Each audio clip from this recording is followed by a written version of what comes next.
మిమ్మల్ని సమృద్ధిగా ఆశీర్వదించి దీవించి ఉన్నాడు.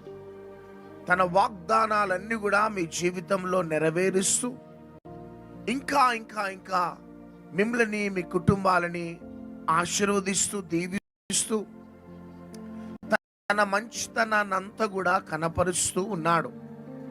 ఎందుకు అంటే ప్రతిరోజు ఆయన మనతో మాట్లాడుతున్నాడు. దీనిని బట్టి మనం తెలుసుకోవాలి మన పట్ల దేవుడు ఎంత శ్రద్ధ కలిగి ఉన్నాడో. కొన్నిసార్లు మనుషులు ప్రతినిత్యం మనతో మాట్లాడలేరు. ప్రారంభంలో పరిచయం అయినప్పుడు చాలా ఆప్యాయంగా పలకరిస్తారు, దగ్గర అవుతారు, మనతో మాట్లాడతారు.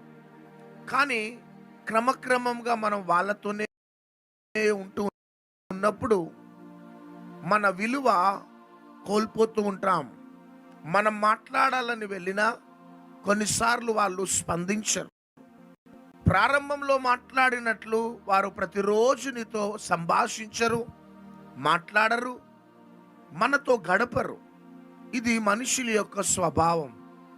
కానీ గత 5-6 సంవత్సరాల నుంచి ప్రతిరోజు ఓపికతో మనతో మాట్లాడటమే కాదు, కానీ తన చిత్తాన్ని మన పట్ల కనపరుస్తూ తన ఉద్దేశాన్ని, తన సంకల్పాన్ని, తన ప్రణాళికను మనకు బయలుపరుస్తూ కొన్నిసార్లు అకస్మాత్తుగా మనం ప్రమాదాలలో వెళ్ళిపోతున్నప్పుడు కొన్ని మంచి మంచి సలహాలు ఇవ్వటం, క్రొత్త